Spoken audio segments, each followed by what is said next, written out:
Be careful of the fourth tomb. step. It's big. Okay, thank you. Thank you, Lisa. There's another crypt we're gonna go to. Okay, watch your head. Oh my gosh, I might hit my head here.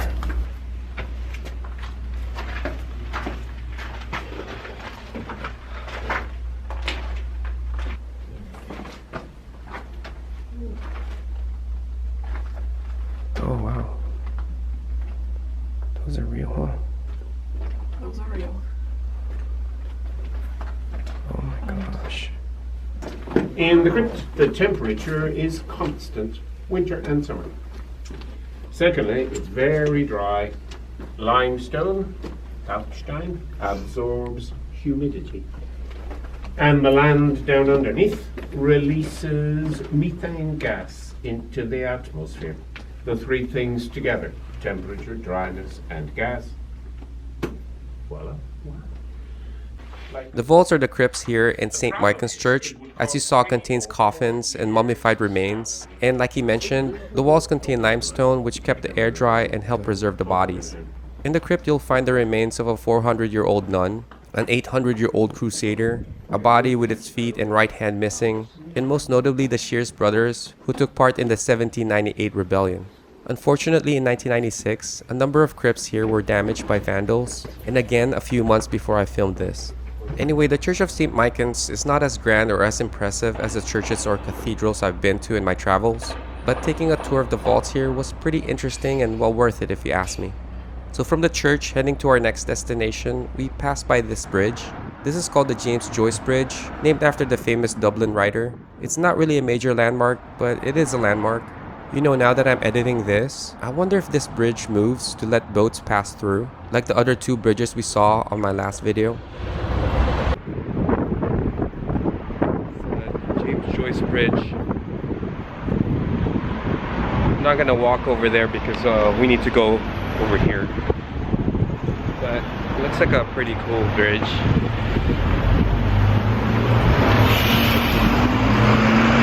We also passed by this. It's the Criminal Courts of Justice. Okay, I just filmed this because it's located right when you enter the Phoenix Park, which was the next place on our list to see. The Phoenix Park is one of the largest recreational parks in Europe. It's about 1,750 acres of land.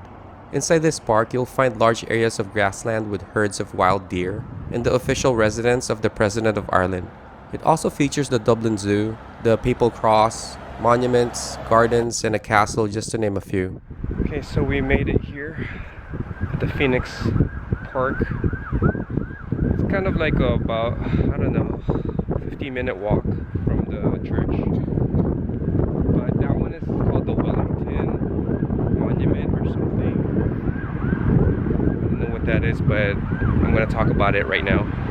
The Wellington Monument is a huge pillar commemorating the victories of Arthur Wellesley, who was the first Duke of Wellington. He was a British politician and general known as the Iron Duke.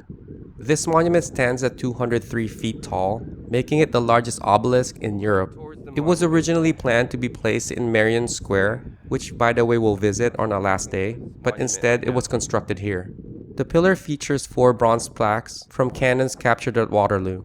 3 of the plaques indicate a pictorial cast of the civil and religious liberty, Waterloo, Indian Wars, and the last one has an inscription.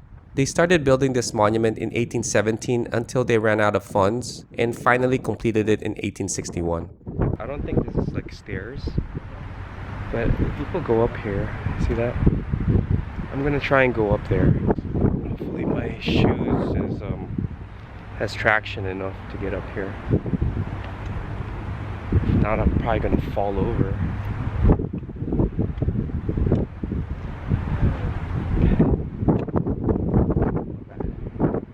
Not bad. Oh, look. Look at that. That's one of the bronze plaques I was talking about. I'm just not sure which one this represents. Kind of weird, like when you look at the very top, it feels like it's moving because of the clouds. Yeah, so this is what it looks like.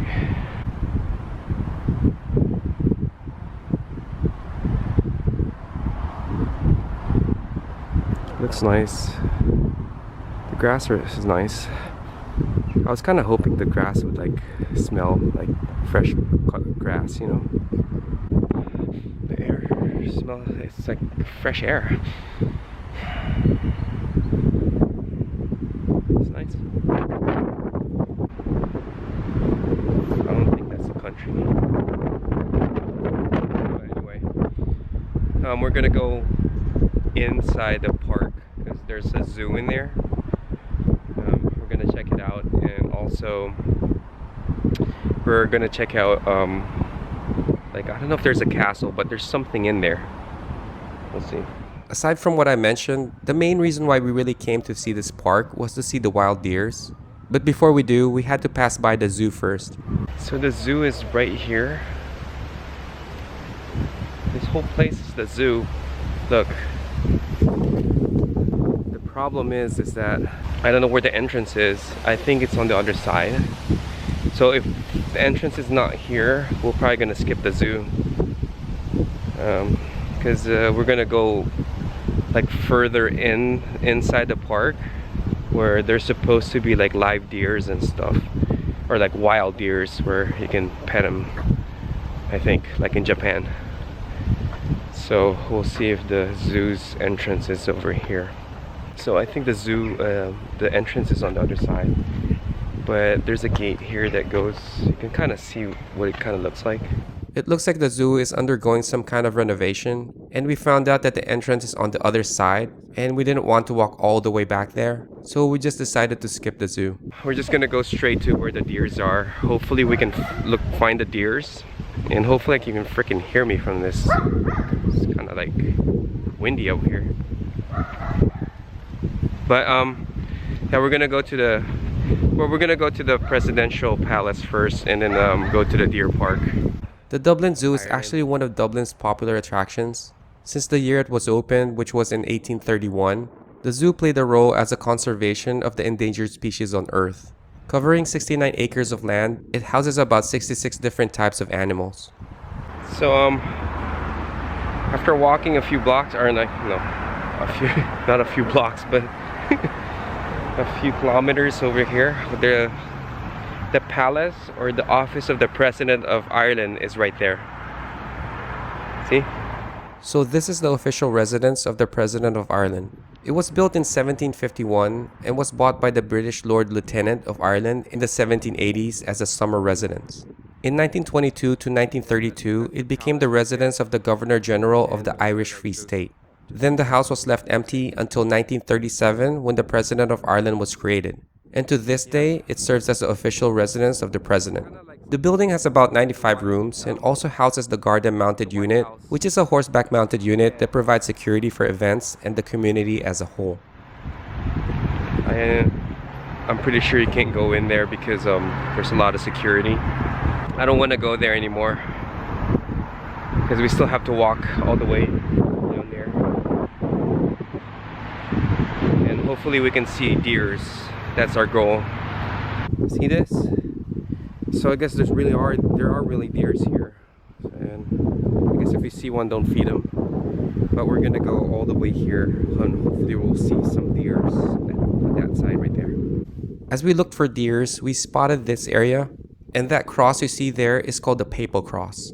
It was erected in 1979 when Pope John Paul II celebrated an outdoor mass that took place here, and over 1 million people attended that mass.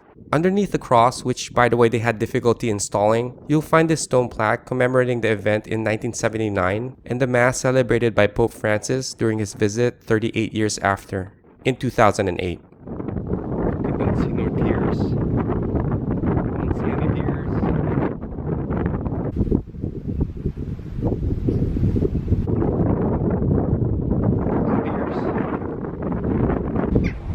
I don't know. I don't see no deers here at all. I was really disappointed not seeing any deers, especially after walking all the way here. I mean, if you look online, you'll see pictures of deer scattered all over this area, and unfortunately, they didn't show up that day. We're gonna try and walk all the way up here. This is like someone's house. Oh look, it's an American flag. What's that? There's an American flag right there. That is called the Deerfield Residence. It's the official residence of the United States Ambassador to Ireland since 1927. It used to be the US Embassy. After walking some more and stumbling through muddy pathways in the hopes of finding a deer, we made our way to Ashtown Castle. It's a good thing they have this cafe here because we're really hungry and I really need to use the restroom.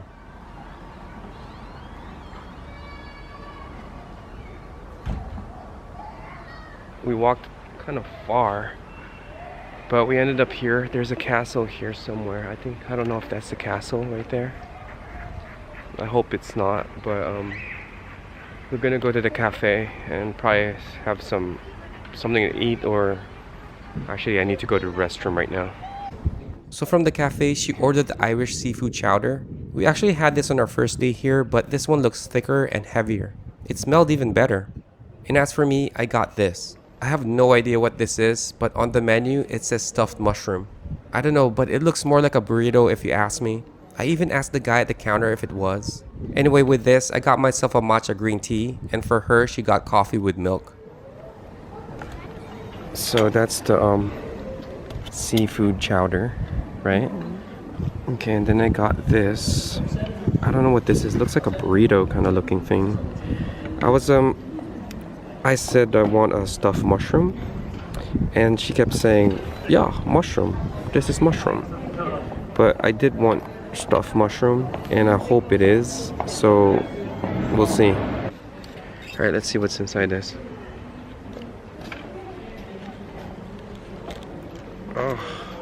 Oh yeah, there is some mushroom inside. Look at that. It smells good. It's like a burrito. I think there's also meat and mushrooms, or some cheese or so. Okay, this first bite on this.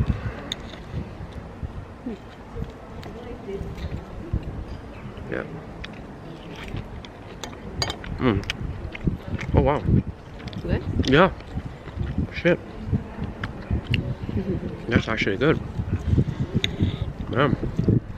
You really taste the mushroom. There's other stuff in here. Yeah. Oh. Wow. I'm actually glad I ordered this. I didn't want to order this in the first place, but wow. Wow. Want to try it? We'll try it. Here, try the, I think you'd like this seafood chowder because it's thicker. Really? Yeah. And the bread is kind of good too. Sorry. Sorry, it's really cold here.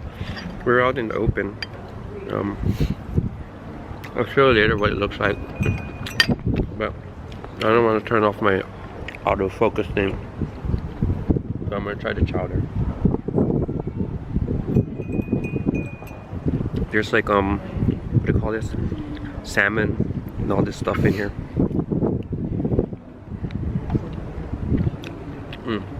Wow. Good. It's pretty tasty. I think I like this better than the other soup that we had yesterday. But this is really different. Tastes really different. Like that.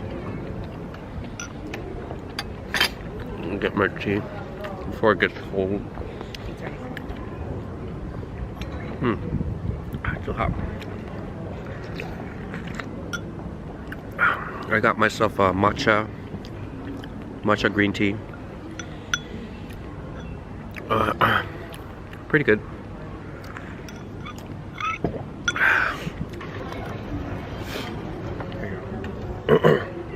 Right, use that. Oh yeah.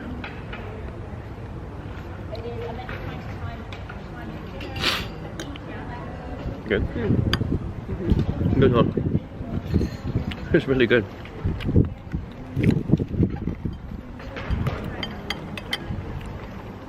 So, this is what it looks like here.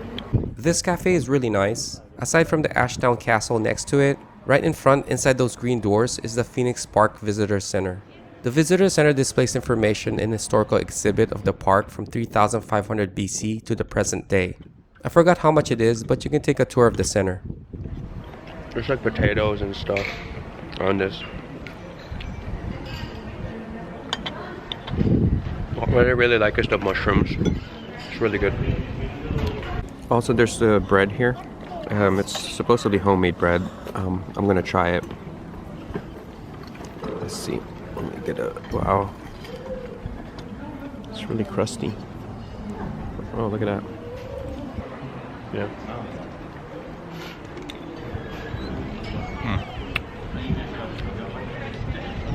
Well, I thought it was gonna be sweet, but it's not.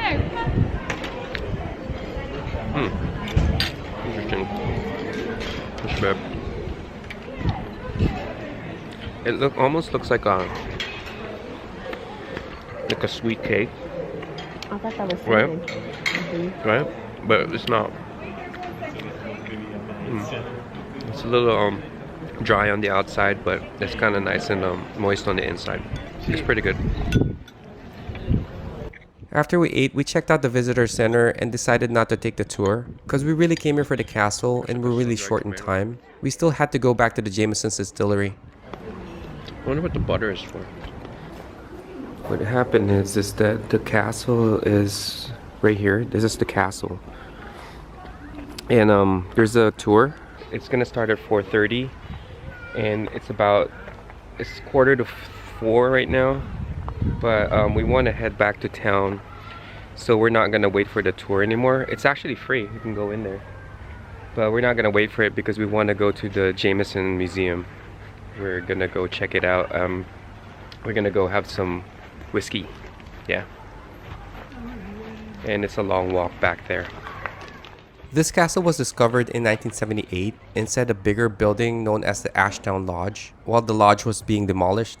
It's not really sure when the building was built, but in 1641 the castle was owned by John Connell. Then in 1774 the Ashtown Lodge was built into the castle and became the official residence of the Undersecretary until 1978. I don't know what it looks like inside, but this castle is not that big at all. Ashtown Castle. Yeah. Oh look, there's like a maze kind of thing here. There's a garden here too. I don't know if we want to. We're gonna check out the garden, right? Okay. But this is nice. The garden I was talking about is a walled garden located at the entrance beside the cafe. Yeah, so there's a garden right here. Yeah, it looks nice. I don't know what they are growing here though, but looks like kale right here. Look, it really does look like kale. Look at that. I'm not joking, it is kale. Look. See? It's freaking kale. See that? That's kale. It's my new favorite vegetable. It was actually pretty good. There was this kale dish that we ate earlier. There's freaking corn here too. This is like I thought this was like a flower garden or something. It's actually like a mix of flowers and corn. There's like corn and vegetables. It's pretty cool. But we're gonna head to the Jameson's Museum now, and it's gonna take us about maybe 40 minutes of walking to go back there. And yeah. Let's start. Let's go. So we made it. We thought we're not gonna make it here, but our tour begins. The Jameson Distillery here in Dublin was the original site where they distilled whiskey until 1971, before the distillery was moved to the new Middleton Distillery in County Cork, Ireland. This distillery was established in 1780, and in 1805, John Jameson took full ownership. By 1886, the distillery grew and housed carpenters, painters, engineers, and much more. Anyway, during the American Prohibition and the trade wars with Great Britain, the company suffered and decided to form the Irish Distillery Group with their rivals, the Cork Distilleries Company and John Power and Son in 1966. Now this building has become a tourist attraction and provides guided tours and whiskey tasting. Anyway, we took the Bow Street Experience guided tour, which was 22 euros or $25. It's a 40-minute tour about the history of the company and the process of making the whiskey. The tour was actually pretty cool. As our tour guide explained things, an interactive animation synced with what he's talking about. Right, so back then in Dublin, there's actually hundreds of distilleries all over the city. We were guided to different rooms, all each with its own purpose. This one is called the process room. It's where we touch and smell the ingredients used for processing, while he explained the whole principle of the Jameson's distillation process. Means the water of life. After that, we came to our last room, which was the tasting room. Here we're shown different flavors the whiskey had from its early stages all the way to the final product. And then we tasted other whiskeys with different methods of distillation compared to the Jamesons. And I don't know, I have to say the Jamesons taste really good. First things first, I want you to take your Jameson from the center. So after 40 minutes, our tour ended here at the gift shop, as with all other tours. And yes, we ended up buying something. We're trying to hurry back here at the National Leprechaun Museum, but it's closed. So we're probably gonna go back tomorrow. That's probably the plan. So we're just gonna have to find a place to have dinner right now. And that's about it. If you forgot, we tried to see the Leprechaun Museum earlier this morning and it was also closed.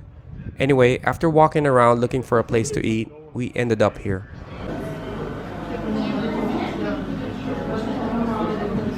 It took us a while to decide what to get, and we eventually ended up ordering the fresh mussels for her and the rib eye steak for me. With it, I got my favorite beer and she got herself some white wine. So this is the rib eye steak. This steak is served with pepper sauce, a side of salad and chips or fries as they call it. And right there is her fresh mussels with white wine, cream shallots, celery, and fresh herbs served with brown bread and butter. Yeah. Oh wow. It's steaming. Wow. That looks really nice. That's a lot of mussels. It also smelled really good and the mussels look fresh. I have to admit, after seeing this, I wanted it more than my steak. I mean, the steak looked and smelled good too, but the mussels was just different. Alright, it's supposed to be medium. Let's see if it's medium. So we got the potatoes here. Just as I pressed my knife on this steak, I already knew that this was not going to be good. The steak was so hard to cut, it didn't seem tender at all. Okay, it could be the knife because the steak was cooked just right, which was a medium, but the meat had a rubbery texture to it. Anyway, as I moved the sides away from my plate, in fear of accidentally hitting it while I cut this steak, it's time to try it. First bite here, without the sauce. Oh my god. Good? It's not? You know, I love steak. I've actually practiced and cooked steak to perfection at my house, and I can't count how many steaks I've had in my life. So when I say this, I'm 100% confident I know what I'm talking about. This steak was really bad. It's not chewy and it's also not tender. There's just something off with the flavor. Although the pepper sauce was good, but the steak was just not good. The sauce is okay. I hear mussel. Sorry. Small. What's the mussel? I guess she felt bad for me, so she let me try a mussel.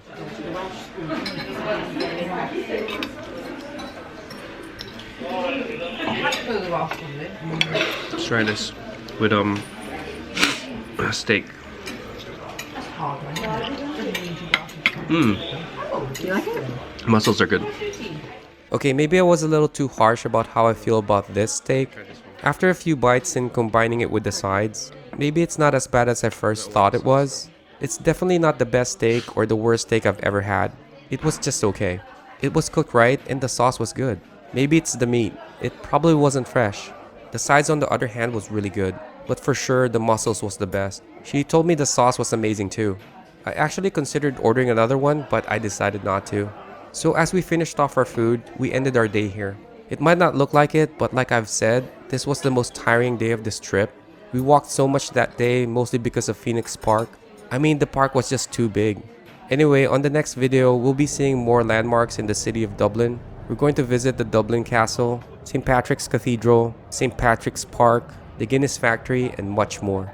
Oh, we'll try our luck again with the Leprechaun Museum, hoping this time we'll be able to see what it's all about.